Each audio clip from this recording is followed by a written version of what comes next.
Do you mean to tell me that Jake Paul is an actual human being? I'm only kidding. Of course he's a human being. Hello. So Shane Dawson released the next part of Inside the Mind of Jake Paul about Jake Paul's secrets, and honestly, did we get a lot of secrets in this episode? Shane, I'm waiting for the tea. Spill the tea. I always try to give my honest reaction here when I first start these videos to what's going on in Inside the Mind of Jake Paul, and I don't know, this one, again, just like the last episode, it felt kind of like a transitional episode. I didn't really feel like there was as much drama. Again, this could be by design because Shane has gotten so much backlash over starting the series with a lot of drama. But I don't know, like I enjoyed the episode, it was good, but it didn't really feel like we got a lot of meaty goodness in there. Now I gotta say, this whole time I have been watching this series, I have been seeing the way that Shane has been showing Logan Paul and wondering, is Shane hinting at a future series with Logan Paul? Is Logan Paul a sociopath? Because Shane sure makes him look like one. But the way we started Inside the Mind of Jake Paul, you could say that Jake Paul looked like a sociopath too, and here we are, and you draw your conclusions. As far as Shane though, and Katie Morton, licensed therapists, they both agreed, like, Jake is just not a sociopath, and I've been saying this whole time. Like, I don't see anything here that looks anything like a sociopath, despite the way that Shane was portraying things in the beginning of the series. He just seems like a normal 21-year-old kid, at least to me he's a kid. And not only that, but Katie said, like, as soon as she met him, basically, like, you could tell he was just relaxed, and they pointed out, like, a few things, like, he basically allows a lot of his friends to live in this house with him, which, yes, of course, there's contracts and there's business stuff going on, but not everybody would do that, and he does, and he seems to be generous and loving and kind and caring to the people around him, and we see this too with the pets in the house, and he just seems to be generally a decent human being. Imagine that. Jake Paul is a normal person, which really shouldn't have been that surprising after we learned that everything pretty much that happened on camera from the Team 10 house was mostly fake. Now, whether or not that excuses the behavior, whether or not that makes it okay that it was filmed and put out there as though it was real, I'll leave that up to you to decide. I have my own opinions about it. I don't think it's great behavior, but since we have been questioning this whole time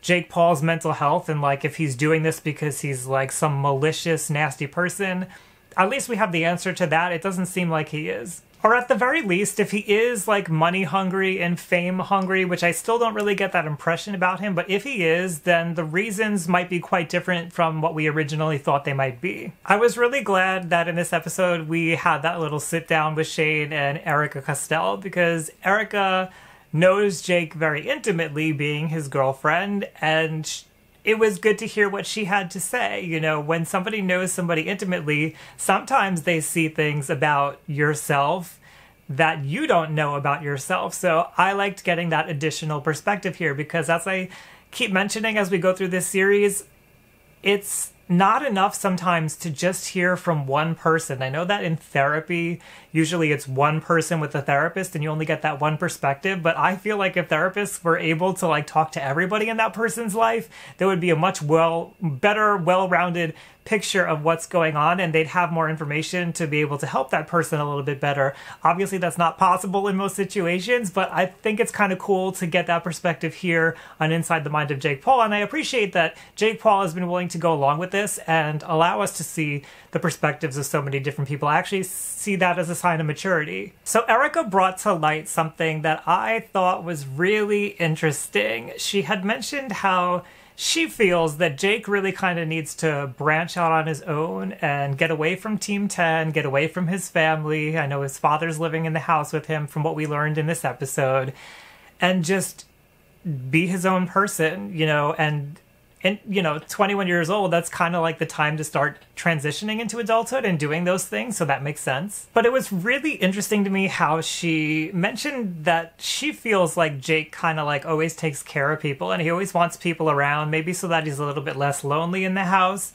But I particularly picked up on this concept, at least the way that I see it, that maybe Jake is a bit of a caretaker. And this is kind of funny given that the whole time we've been wondering if he's a sociopath and manipulating and lying to people.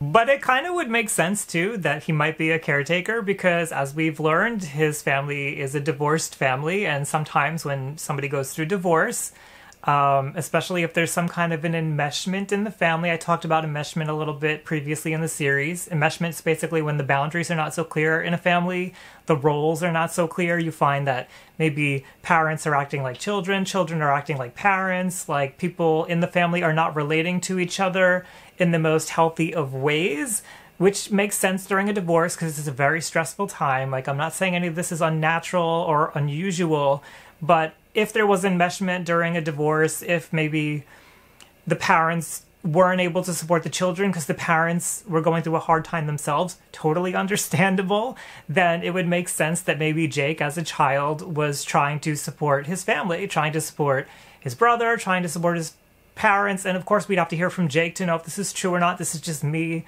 thinking things through and going from my own experience. I come from a divorced family and I've, read a lot about divorce and stuff. And I think it would make sense that Jake could become a caretaker because he may have tried to, as many children do during divorce, keep the family together and try to calm down everybody's emotions. And divorce is very overwhelming for a child, so he may have tried to stop the divorce from happening. And then that became the way that he dealt with problems in general, because we tend to go with the first thing that we try or the first thing that we learn. And like that may just have been his way of trying to handle it. And it may be the way that he tries to handle close relationships going forward since then. Again, this is all just my thoughts. And then I also think if we extrapolate and make this a little bit bigger, the fact that dad is living in the house is a little bit weird. And it kind of makes me wonder if there's still enmeshment in the family because, dad could have so many reasons why he's there. I'm not going to bash on dad here. I know it's really simple and easy to be like Greg's the bad guy because he's kind of made himself out to be the bad guy. I don't know. He just has a reputation for being the bad guy, but he could be there for many reasons. There's business reasons why you would want to be located in the place where all the action is happening. He may also be worried about his child and want to be observing what's going on. It could be a little bit of helicopter parenting. I don't know. Maybe we'll talk to Greg and Jake and see how they feel about these things.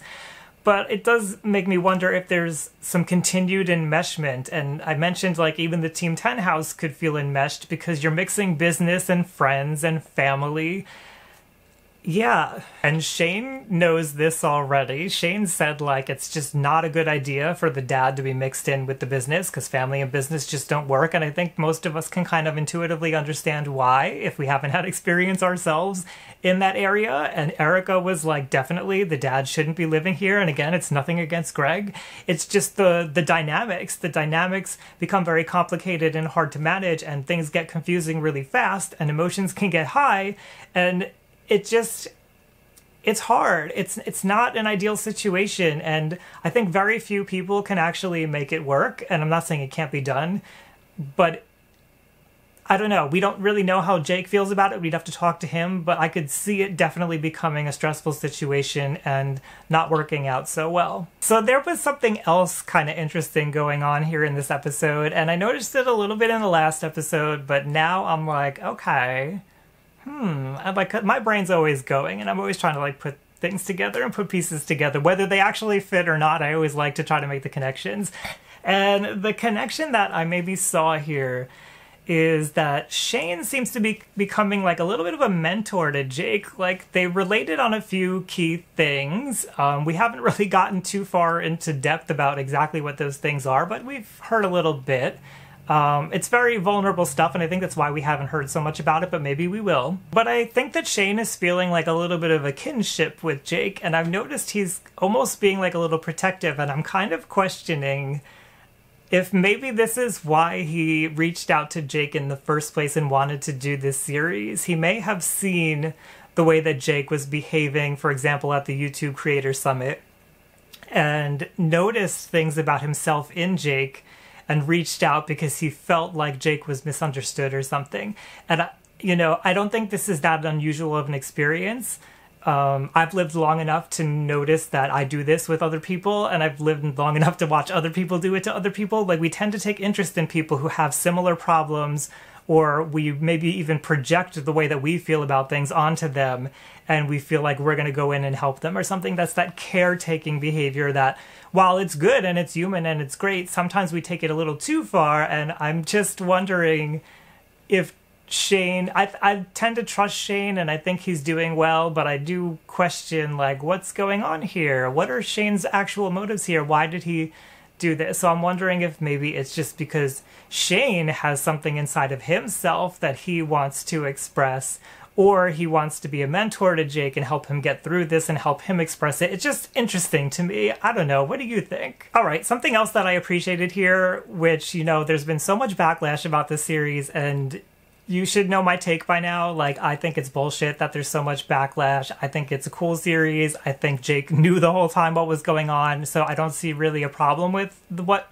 has been discussed and how it's been discussed. I don't know. Maybe I'll elaborate this at another time, like outside, separate from this series, but I'm okay with everything and how it's been going. But there was like a little hesitation. People were nervous about the fact that Shane was going to be filming secretly Jake Paul, and I get that. I was a little bit concerned about it too, but I wasn't too concerned because I've always felt like Shane has the right intentions here. And when Shane first said that he was going to be doing this, he said, maybe we just do it. And that doesn't necessarily make it better or okay. But he said, you know, maybe we just do this, and then if he doesn't agree that anything gets filmed, if Jake doesn't agree that anything should be put out there, then they don't air the footage. And from what I could tell from this episode, he abided by what he said he was gonna do. He did it. Every time we saw that the camera was going off and Shane was saying, like, cut, we know that he continued filming, but we didn't actually get to see the film. And I think that's because maybe Jake said, like, no, I don't really want to do that. I don't want to talk about that. So I appreciate that he didn't show the film. You know, at the very end, we saw him speaking, I think it was with Katie, saying, you know, I didn't get to air a lot of stuff because Jake is uncomfortable with it. And I think that's good. I think that that's respectful. I think, you know, even though it was deceptive that he was filming stuff in the first place, I appreciate that he cared enough to not air the stuff that he could have. But at the same time, because they had so many off-camera conversations, I do feel like even though this episode was the secrets of Jake Paul or whatever, we didn't really get the secrets. I don't feel like we have the full truth, and, you know, maybe that's by design to kind of like tease us into the future here, but when he does have this serious conversation with Jake and maybe with Erika, I don't know if she's going to be involved or not, I hope the truth comes out. You know, when it comes to Alyssa Violet and some of the stuff with FaZe Banks and everybody, like, I didn't really even understand the whole situation. I remember when it was going on, and I remember thinking, like, wow, this is crazy. This is a lot. I don't really understand it, and I didn't really care enough to get involved to learn all the details. Now that we've heard a little bit of what's going on, we still only know Jake and Erika's side, and I'm not saying that it's wrong or it's fake or false or anything, but we only know one side of the story. And I think even Erika said, like, this was my perception of what's going on. So it sounds like maybe nobody knows exactly the truth about what was going on in that whole situation. And then we have the whole Alyssa and Logan situation. Like, it's just a mess, and all I'm saying is that all we've seen so far is Jake and Erika's side of things. So I appreciate that Shane is going to go and actually talk to Alyssa, and I also appreciate that Jake would say that's okay to do.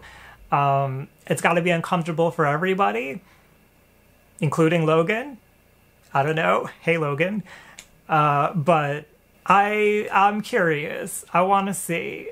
I appreciate giving her a voice, you know, rather than just like making up rumors and continuing drama. I think Shane is taking this seriously and kind of giving everybody a chance to air their grievances and speak their truth. And I think that's good. So as of right now, even though I think we have kind of gotten a lot of information, I still feel like I don't know the whole truth of everything that's going on out there and what happened, and I want to know the truth. Like, to me, the whole appeal of this series was not necessarily to know whether or not Jake was a sociopath. I mean, okay, that's interesting maybe, but I want to know what really went on. Like, I saw the headlines, I saw the clips everywhere, I saw like the crazy shit going on, and I want to know what is the truth? I know we learned that a lot of it was fake, but like, what about all these little mini dramas that have been erupting over the past year or so, or more? I want to know, like, what is the truth here? You've taken me on this journey, Shane, to learn about everybody that I didn't know about before, but I still want to know the truth. I don't know. What do you guys want to see next? Let me know down below in the comments. We'll continue as the Shane Dawson series Inside the Mind of Jake Paul continues. I'll be here with you.